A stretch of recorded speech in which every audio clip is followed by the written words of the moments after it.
저는 서울에 살고 있는 30대 후반의 여자입니다. 사연 채널에 사연을 보내주시는 분들마다 이렇게 첫인사를 하시는 것 같아 저도 한번 따라해봤어요. 뭐랄까, 공식 인사 방법이라고 해야 할까요? 네, 저는 이 채널의 애청자입니다. 어렸을 적부터 이야기 듣는 걸 좋아해서 라디오를 품에 끼고 살았어요. 그래서인지 귀로 듣는 사연 채널이 참 정겹게 느껴집니다. 본격적으로 이야기를 들려드리기에 앞서 현재 제 상황을 간략히 말씀드려야겠죠? 저는 현재 결혼 8년차에 접어들었고요. 너그러운 성품을 가진 남편과 도란도란 살아가고 있습니다. 아직 아이는 없어요. 그리고 저희는 맞벌이 부부입니다. 부부간의 사이도 좋고 경제적으로 힘든 일도 없는데 무슨 이야기를 하려고 하나 싶으시죠? 제가 오늘 들려드릴 이야기는 지금은 하늘에서 저희를 지켜보고 계실 친정엄마와 시어머니 이야기입니다. 시어머니가 이 이야기의 주인공이라고 하는 게 맞겠네요. 친정엄마는 4년 전에, 시어머니는 2년 전에 두 분 다 같은 병으로 세상을 떠나셨습니다. 그 과정은 너무도 달랐지만요. 그럼 지금부터 이 이야기를 시작해 보겠습니다. 서툰 글솜씨일지라도 잘 들어주세요. 소연아, 엄마 말 잘 들어. 이제부터는 소연이랑 엄마 둘이서만 사는 거야. 아빠는 같이 안 살아? 저기 달 보여? 달 보여. 아빠가 달에다 소원 빌면 다 들어준다고 했어. 그렇지. 아빠가 소연이 소원 들어주려고 저기 달에 먼저 가 있는데 나중에, 아주 나중에 소연이 놀러 오라고 예쁘게 집도 지어 놓으신다고 하셨어. 아, 진짜? 그럼 나 아빠 보고 싶긴 한데 기다릴 수 있어. 저는 지금도 달을 참 좋아합니다. 제가 어릴 적 일찍 돌아가신 아빠 옆에 엄마가 함께 계실 거라는 생각에 말이에요. 저희 아버지는 제가 초등학교 1학년이던 때에 돌아가셨습니다. 오랜 시간 병마와 싸우다 말이에요. 다들 아시다시피 가족 중 누군가가 아프면 모든 게 많이 힘들어지잖아요. 아버지가 오랜 시간 아프셨던 터라 저희 집은 돈도 없었고 어머니 역시 그때그때 소일거리로 일을 해오신 게 전부였죠.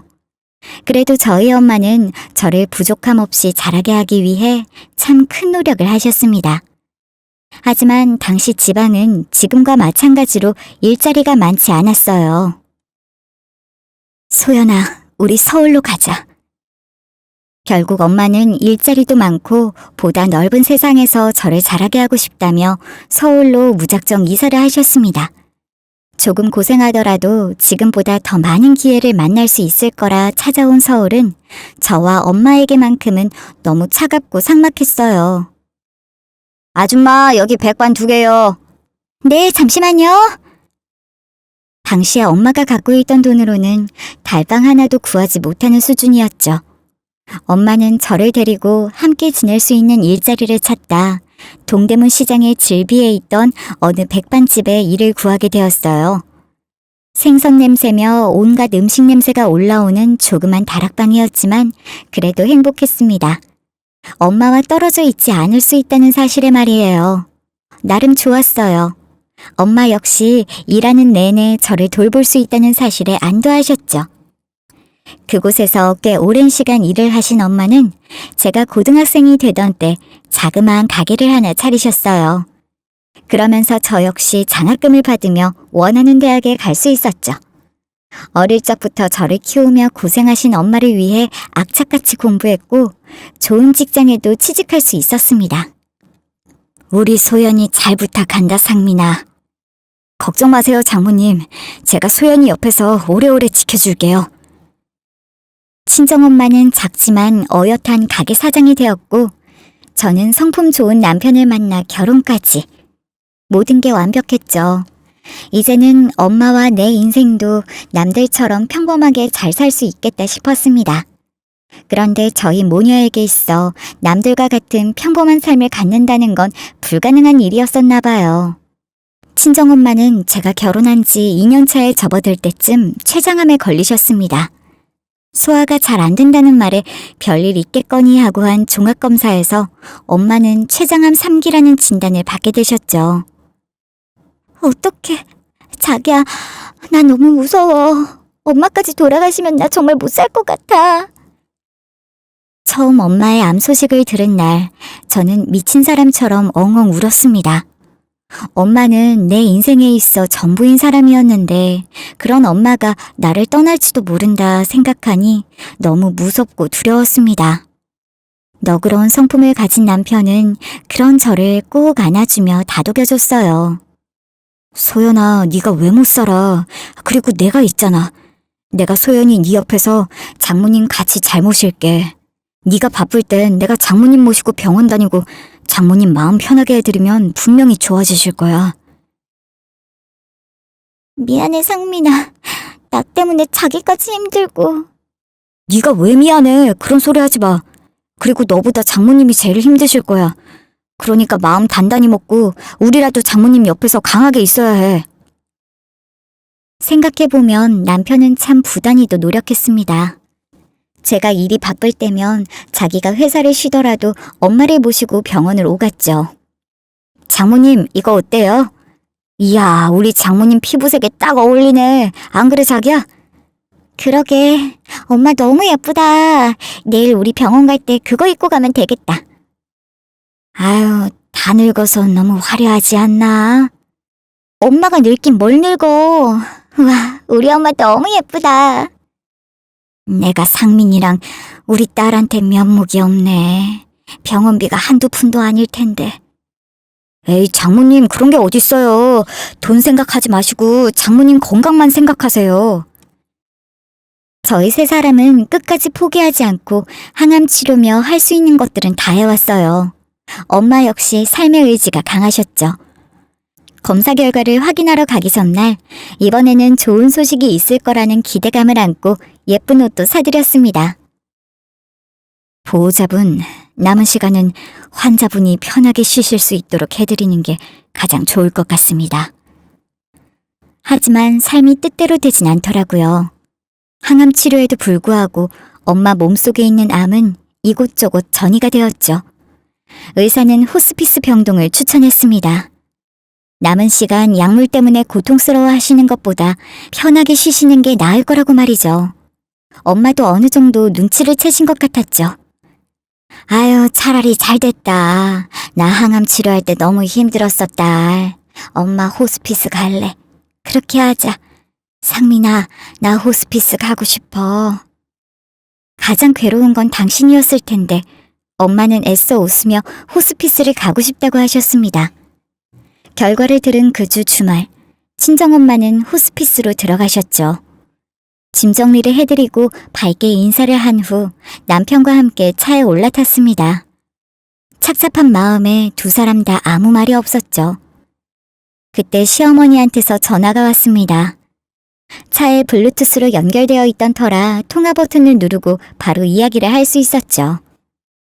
예, 나다. 너희 잘 지내니? 예, 어머니, 그럼요. 어머니, 아버님도 잘 지내시죠? 자주 연락드렸어야 했는데 죄송해요. 뭐, 네가 언제는 연락 자주 했니? 별로 기대도 안 해. 시모는 항상 저렇게 비아냥거리며 말하는 게 습관이 되어 있었어요. 좋은 말도 좋게 한 적이 한 번 없었죠. 그래도 이해는 했습니다. 결혼한 아들, 며느리가 친정엄마 챙긴다고 소홀히 하는 느낌이 들었겠죠. 서운했을 테고요. 너희 친정어머니 이번에 호스피스로 옮기셨다며? 상민이한테 들었다. 시모는 남편에게 이야기를 들었다고 했습니다. 저와 눈이 마주친 남편도 고개를 끄덕였죠. 저나 남편이나 그래도 시모가 친정엄마 병을 걱정하고 있었구나 생각이 들었습니다. 그런데 그게 아니었어요. 아유, 그런데 얼마 못 사실 것 같은데 굳이 호스피스 병동인가 뭔가 그런 데 가셔야 했나? 거기 뭐 치료도 없다며. 죽을 날 받아놓은 사람들 모아다가 공기 좋다 뭐 이런 걸로 돈 버는 거 아니야? 네? 어머니 지금 무슨 말씀 하시는 거예요? 아, 예. 기분 나쁘라고 한 말 아니야. 아니, 내 동창 중에 한 명도 췌장암으로 작년에 죽었거든. 아유, 그 기집애도 자식들이 고생을 많이 했어. 5년 안에 죽더구먼. 그런데도 자식들이 자기 부모라고 돈을 다 쏟아부어서 치료하고 했는데, 아유, 그게 아니더라고. 엄마, 지금 무슨 소리를 하는 거야? 듣다 못한 남편이 무슨 소리를 하는 거냐며 저와 시어머니 통화에 끼어들었습니다. 시모는 대수롭지 않다는 듯 말을 계속 이어나갔습니다. 무슨 소리긴 그냥 그렇다고 얘기하는 거지. 얘 소연아, 너희 친정엄마 병원비 많이 들지 않니? 저도 저쯤 되니 어른이고 뭐고 다 필요 없더라고요. 시모의 말에 얼마 정도 든다 있는 그대로 얘기했습니다. 그 정도 들어요. 어머니가 좀 도와주시게요? 어머니 말씀대로 어차피 돌아가실 분이긴 한데 저한테는 엄마라 포기가 잘 안 돼서 그 돈 땅에 버리는 줄 알면서도 썼어요. 아니, 너는 시어미가 걱정돼서 물어본 것 가지고 뭘 그렇게 날카롭게 굴어? 아이고 참나, 어디 무서워서 얘기하겠니? 엄마, 이 사람 지금 힘들어. 왜 전화했어? 별일 아니면 나중에 통화해. 아유, 알았어. 아니, 나 이번에 이모들이랑 여행 가는데 돈 좀 보태라고. 아, 정말이지. 왜 그렇게 장황하게 친정엄마 병원비를 거들먹거리나 했더니 시모는 자기가 이번에 개원들이랑 여행을 가는데 돈을 좀 보태라고 전화를 한 것이었습니다. 아니, 막말로 어차피 얼마 안 있다 갈 사람, 아니, 갈 뿐인데 뭐하러 그렇게 돈을 쓰냐 이거지. 아휴, 그러니까 내 말은 시엄마도 엄마인데 좀 챙겨라 이거지. 아유, 다른 집 옆편네들은 자식들이 이번에 돈을 척척 내주더라. 나도 대기업 다니는 아들 내외 덕 좀 보게. 저게 할 소린가요? 얼마 못 사실 분한테 돈 쓰지 말고 건강한 자기한테 돈을 쓰라고 했습니다. 너희랑 더 오래 보고 살 사람은 자기 아니냐면서 말이에요. 소름이 끼치더군요. 화도 안 났습니다. 그냥 사람같이 안 보였어요. 왜요? 저는 그 돈 못 드려요. 뭐? 너 정말 이럴 거야? 상민이 바꿔봐. 엄마, 나 그 돈 못 줘. 엄마 말대로면 엄마도 어차피 돌아가실 분인데 우리가 뭐하러 돈을 들여? 아니야. 그리고 여행 가는 거 이번 달에 드린 용돈으로 충분히 가겠구먼. 무슨 돈을 또 달라고 하는 거야?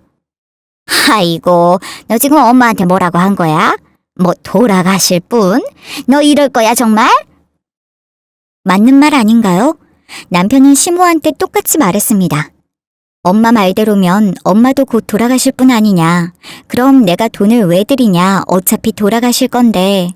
그러자 시모는 내가 너를 어떻게 키웠는데 그런 소리를 하냐며 또 난리를 쳤습니다. 차 안이 시모의 고성으로 쩌렁쩌렁 울렸죠. 남편과 저는 절대로 돈을 드릴 수 없다고 했습니다. 말씀 그대로예요. 저 어머니한테 돈 못 하고요. 그리고 어머니, 앞으로 저는 어머니 찾아뵐 일 없을 거예요. 그런 줄 아세요. 욕하셔도 상관없어요. 저 어머니 안 봐요. 저 말을 마지막으로 전화를 끊었습니다. 그제야 손이 부들부들 떨리면서 울음이 쏟아져 나오더군요. 남편은 차를 갓길에 세우고는 저를 달래주었습니다.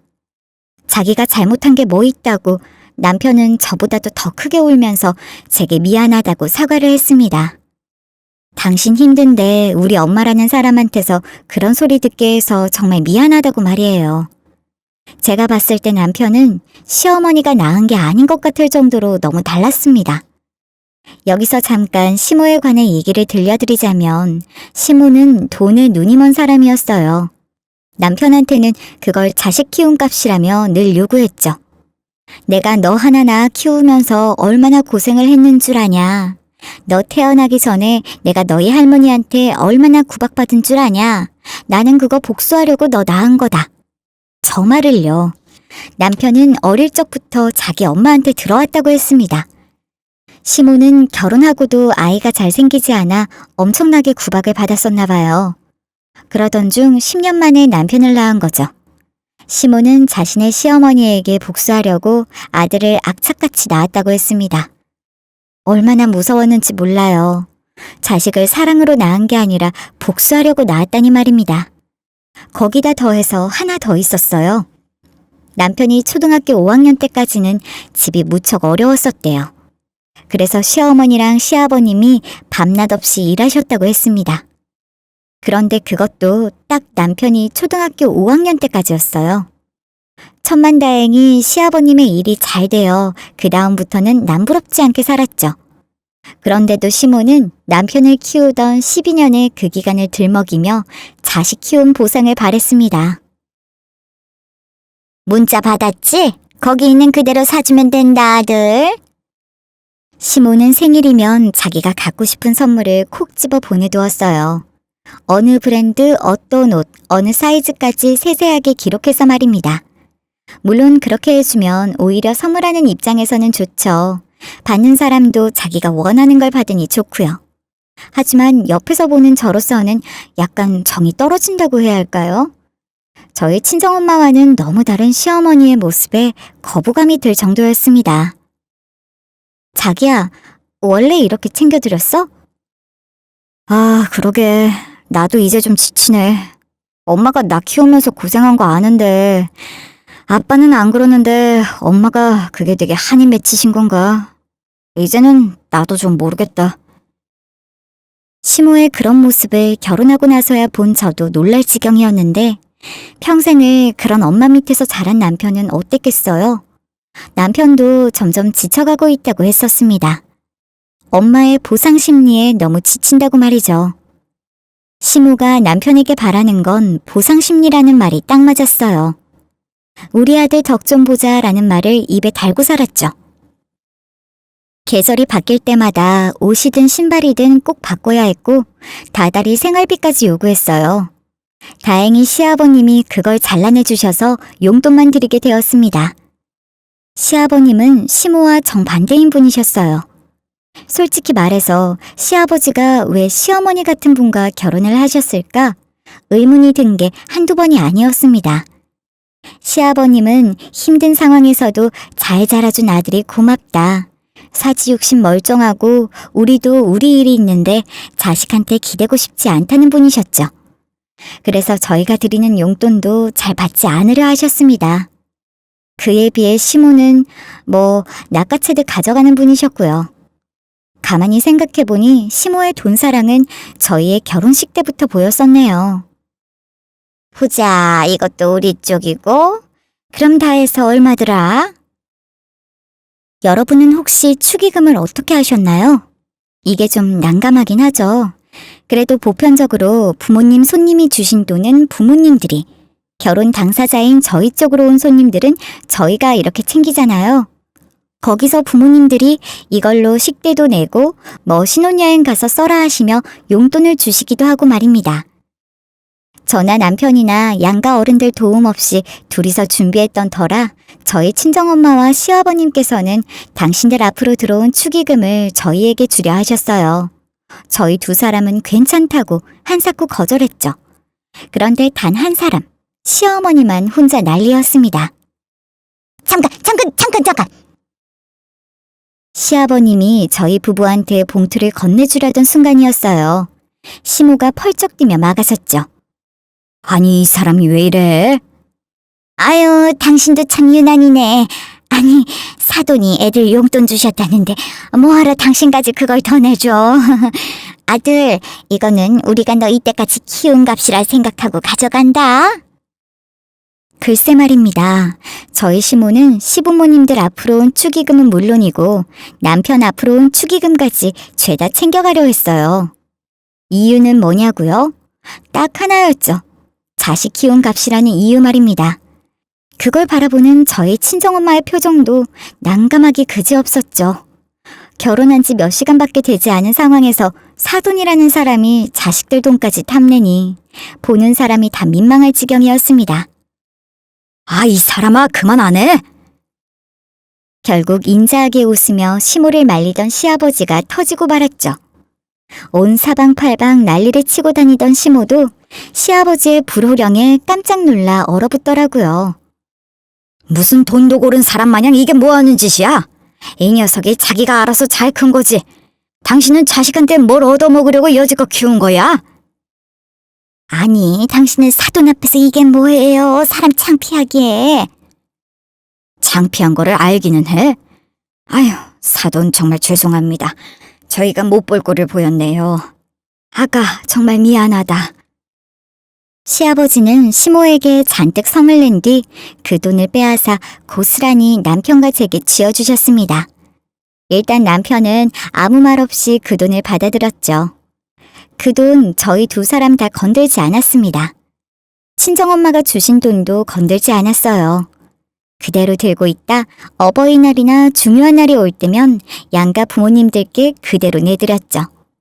어쨌든 저희 시모는 돈 그리고 자식에 대한 보상 심리가 강한 사람이었습니다. 그러니 자기 사돈이 죽어가는 와중에도 뭐하러 죽을 사람한테 그 큰 돈을 쓰냐, 그러지 말고 나한테 좀 써라 라고 할 수 있었겠죠. 그날 차 안에서의 통화를 마지막으로 저희 부부는 한동안 시모의 연락은 물론이고 따로 찾아가지도 않았습니다. 물론 시아버지께는 따로 연락을 드렸죠. 시아버지 역시 지금은 친정엄마 돌보는 데만 집중하라고 하셨습니다. 비록 시모는 별로였지만 시아버지와 남편이 있어서 든든했어요. 장모님, 저희 왔어요. 짠! 이거 장모님 좋아하시는 팥죽이요. 아이고, 뭐하러. 주말인데 좀 쉬지 않고. 그러게, 내가 귀찮다고 했는데 이 사람이 엄마 보러 가자고 하도 졸라서 왔네. 저와 남편을 반겨주는 엄마는 언제나 병실 침대에 있었고 엄마를 보러 가는 우리 두 사람도 그대로였는데 시간이 갈수록 엄마의 목소리는 떨림이 많아졌고 엄마의 호흡은 가빠졌죠. 서로를 바라보는 눈빛이며 마음은 다 그대로였는데 엄마는 세상을 떠날 준비를 하고 계셨습니다. 여느 때와 다름없이 남편과 서둘러 엄마를 찾아간 주말 아침이었어요. 병실에 다다랐을 때쯤 제 핸드폰은 쉴 새 없이 울렸고 멀리 보이는 엄마의 병실 앞은 부산스러웠습니다. 선생님, 보호자 오셨어요. 병동 의료진 분들과 수녀님은 저와 남편을 발견하고는 말없이 엄마가 있는 병실로 저희를 안내했어요. 병실에는 좋은 꿈을 꾸며 자는 듯한 엄마의 모습이 보였습니다. 엄마는 저희가 병실로 올라가는 동안 눈을 감으셨다고 했어요. 자는 듯한 엄마는 참 편안해 보였습니다. 꼭 잡은 엄마의 손도 아직 따뜻했죠.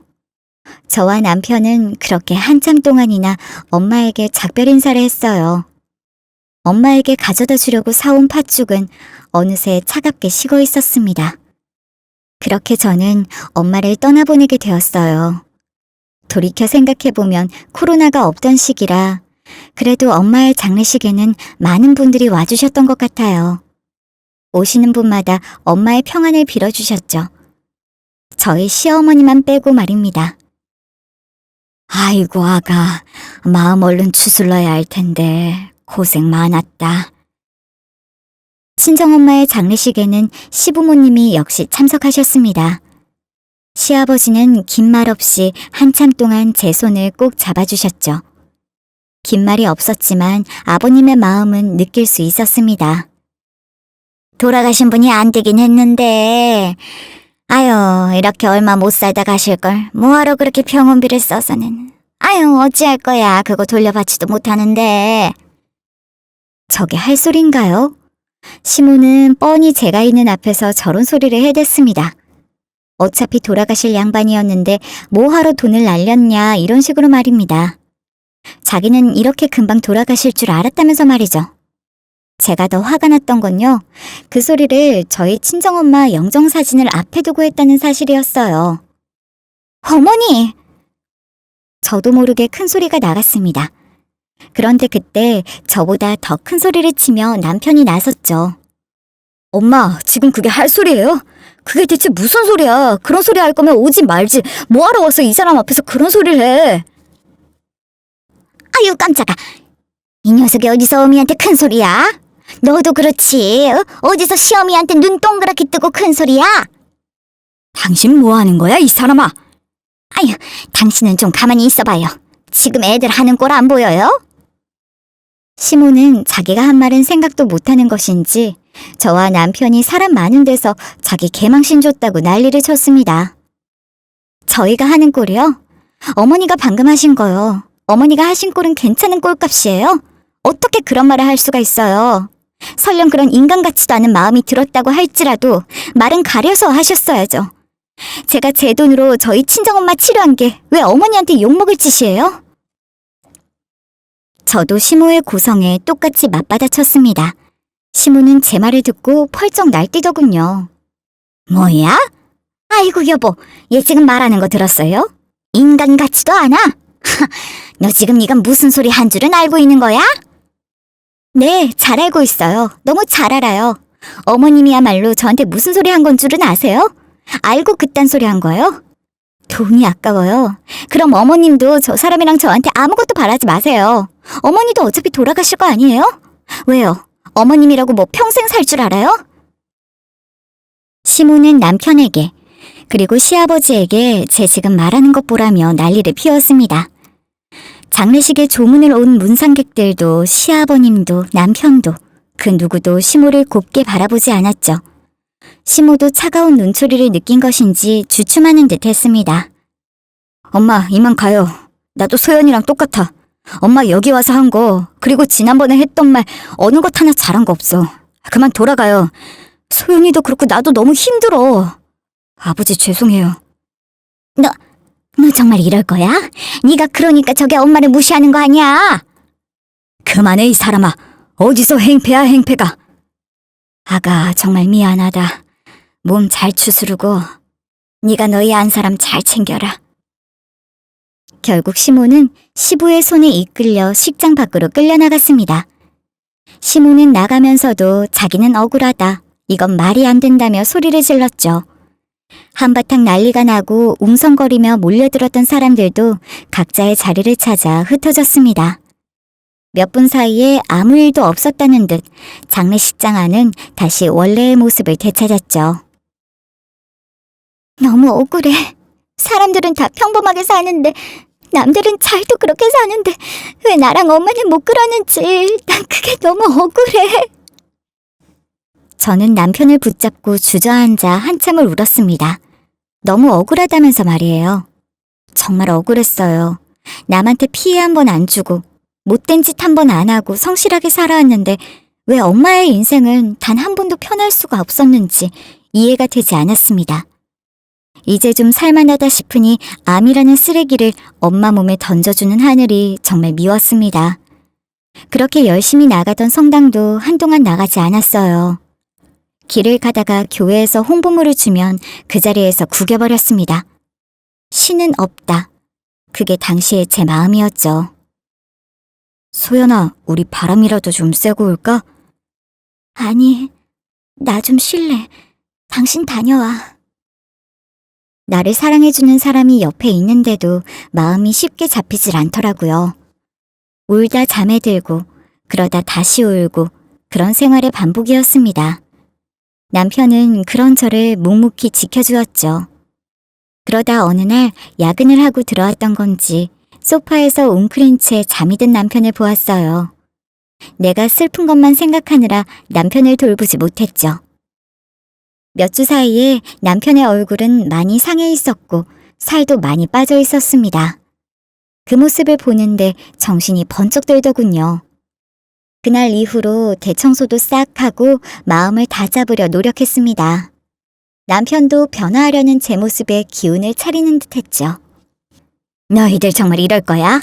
내가 너를 어떻게 키웠는데 그깟 여자 때문에 엄마한테 그렇게 매정하게 굴어? 너 진짜 그러는 거 아니야.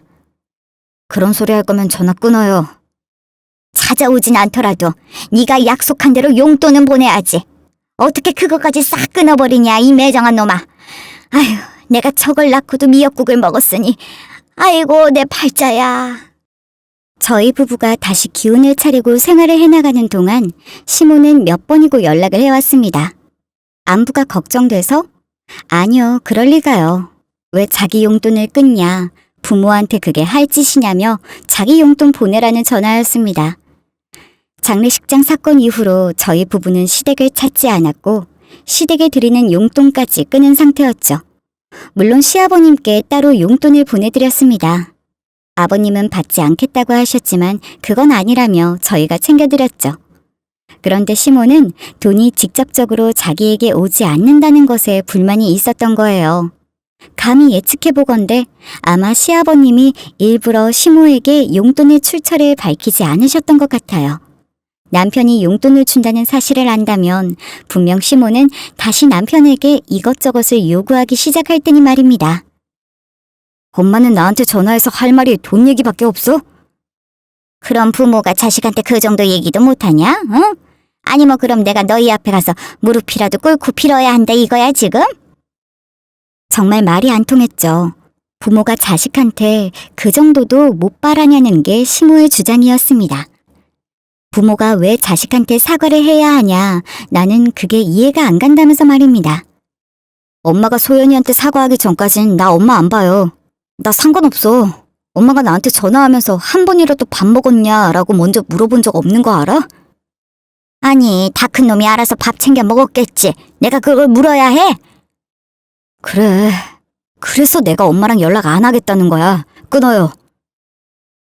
시모가 남편에게 연락을 하는 이유는 뭐가 필요해서, 옷이 갖고 싶어서 등 오로지 당신이 뭔가 필요할 때만 연락을 했어요. 밥은 먹었니? 라는 따뜻한 말은 단 한 번도 건넨 적이 없었죠. 남편이 저를 부러워했던 그것 중 하나가 친정엄마와 제가 나누는 대화를 그렇게 부러워했었습니다. 사실 그 말은 여느 집 부모 자식 사이에는 귀에 딱지가 않도록 나누는 말이잖아요. 밥은 먹었니? 항상 사람 조심해라 라는 말입니다. 남편은 그 흔한 말을 들어보지 못한 게 늘 마음에 맺혀 있었죠. 그렇게 저희 부부는 시댁, 아니 시모와 연을 끊다시피 하고 2년을 보냈습니다. 그 2년 사이에 시아버님은 시모와 이혼을 하셨어요. 도저히 같이 살 수 없다면서 말입니다. 남편은 부모님의 이혼에 아무 말도 하지 않았죠. 오히려 아버지를 이해한다고 했습니다. 그렇게 분리된 가족으로 지내던 어느 날 남편에게 모르는 번호로 전화가 왔어요. 아들, 엄마야, 잘 지내니? 시모에게서 걸려온 전화였습니다. 남편은 시모와의 전화를 끊고 한참 동안 말이 없었어요.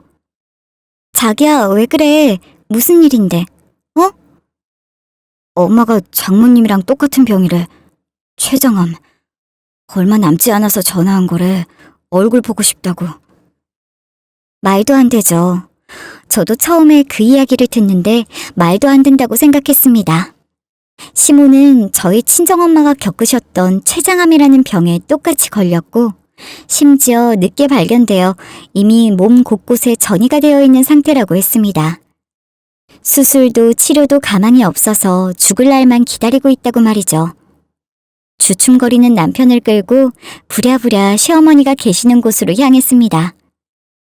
참, 시모는 그렇게 돈만 뜯어먹는 곳 아니냐며 당신이 얘기했던 호스피스 병동에 있었습니다. 푹 패인 앙상한 얼굴을 하고서 말이에요. 남편과 저는 시모의 그런 모습을 보고 아무 말도 할 수가 없었습니다. 그렇게 미워했던 시모인데 힘없이 누워있는 모습을 보니 눈물이 나더군요. 어쩌면 저는 시모의 모습에서 돌아가신 저희 친정엄마의 모습을 보았던 것 같습니다. 너희들 밥은 먹었니? 멀리 있는 길 오느라 고생했네. 잘 지냈어? 남편은 시모의 그 말 한마디에 그 자리에서 엉엉 울었어요. 시모는 남편과 저에게 안부를 물었습니다. 그 말이 뭐라고 남편은 어린아이처럼 울었어요. 왜 아픈 거냐고, 왜 여기 있는 거냐고 말입니다. 내가 그동안 못되게 굴어서 벌 받는 거지 뭐. 아가, 잘 지냈어? 그동안 나 미웠지? 계속 미워해도 괜찮아. 내가 정말 미안했다. 시모는 그 거칠고 힘없는 손으로 제 손을 잡아주었어요. 그리고는 이내 힘없는 목소리로 제게 사과를 하기 시작했습니다. 정말 미안했다면서요. 자기를 미워해도 괜찮다고 말입니다. 시모의 그 말에 저는 눈물을 흘리며 대답했어요. 어머니가 정말 너무 미웠다고 말입니다. 지금도 너무 밉다고 말이죠. 그렇지. 나였어도 너무 미울 것 같아. 아휴, 그래도 니들이 나보다 낫다. 나였으면 꼴 보기 싫어서 오지도 않았을 텐데. 정말 고마워. 내가 욕심이 많아서 너희가 보고 싶어서 참을 수가 있어야지. 그날 이후로 저는 남편이 저희 엄마를 돌봐주었던 것처럼 시모를 돌봤습니다. 주말은 물론이고 평일에도 갈 수 있는 날이면 꼭 찾아갔죠. 그렇게 미워 죽겠던 사람도 힘없이 누워있는 모습을 보고 있자니 마음이 약해지더군요. 어느새 시모는 제게 있어 증오의 대상에서 동정의 대상이 되었습니다. 병의 차도는 없었지만 그래도 악화하지 않는구나라고 생각하고 있었어요. 다행이라고 말이죠. 하지만 이번에도 하늘은 제가 편하게 있는 걸 못 보는 듯 했습니다. 자기야, 식탁에 있던 머리띠 챙겨야 돼. 머리띠는 왜? 어머님이 내가 한 거 보더니 갖고 싶으셨나 봐. 말씀하시길래 하나 사뒀어. 고마워, 소연아. 고맙기는 뭐가 고마워. 자기는 우리 엄마한테 안 그랬어? 나도 마음이 가서 하는 거야. 그러니까 그만 고마워해. 얼른 자자. 내일 일찍 가야 해. 어머니 당신 오는 거 계속 기다리셨어. 저희 부부는 다음날 시모를 만나러 가기 위해 이것저것 짐을 챙겼어요. 짐꾸러미 한켠에는 시모에게 줄 머리띠도 있었죠. 잠자리에 든 지 얼마 되지 않아 남편의 핸드폰이 울렸습니다. 사람 감이라는 게 참 무섭죠. 저희 부부는 지체할 것 없이 바로 짐을 챙겼습니다. 역시나 그 전화는 시어머니가 위독하다는 전화였어요. 차로 40분 거리의 거리를 20여 분 만에 도착한 것 같네요. 그곳에는 시아버님도 와 계셨습니다. 헤어지셨지만 몇십 년을 함께한 사람의 마지막을 배웅하러 오신 거였죠. 여봐, 상민 엄마. 내 말 들려? 상민이랑 소연이 왔어. 눈 좀 잘 떠봐. 애들이 당신 보겠다고 왔네. 엄마 나 보여? 상민아, 우리 아들 엄마가 잘해주지 못해서 미안하다. 어머니, 이거 어머니 드리려고 제가 사온 건데 어머니 이거 예쁘다고 하셨잖아요. 아유, 우리 며느리밖에 없네. 참 이쁘다. 소연이 너한테도 내가 참 미안해. 못되게 굴어서 정말 미안하다. 시모는 가늘어져가는 숨을 겨우 내뱉으며 저희에게 인사를 건넸습니다. 그게 마지막이었어요. 미안하다는 말만 남기고 시어머니는 세상을 떠났습니다. 친정엄마가 그랬던 것처럼 시어머니도 마치 좋은 꿈을 꾸는 듯 잠이 든 것 같았어요. 예전에 그랬던 것처럼 저와 남편은 이번에도 시모의 따뜻한 손을 꼭 잡으며 한참 동안 인사를 했습니다. 나야말로 못난 며느리처럼 굴어서 정말 죄송했다고 말이에요. 내가 조금 더 다정하게 대했다면 어머니와 내 관계도 이렇게 멀리 돌아오지 않았을 텐데 정말 죄송했다며 한참을 울었습니다. 남편이 시어머니께 어떠한 인사를 건넸는지는 굳이 묻지 않았어요. 그저 남편이 어머님에 대한 죄송스러운 마음을 조금이라도 덜어냈길 바랐습니다. 친정엄마를 시어머니를 떠나보낸 지금 저희 부부에게는 시아버님이 유일한 부모님이세요. 저희의 유일한 보호자라고 해야 할까요?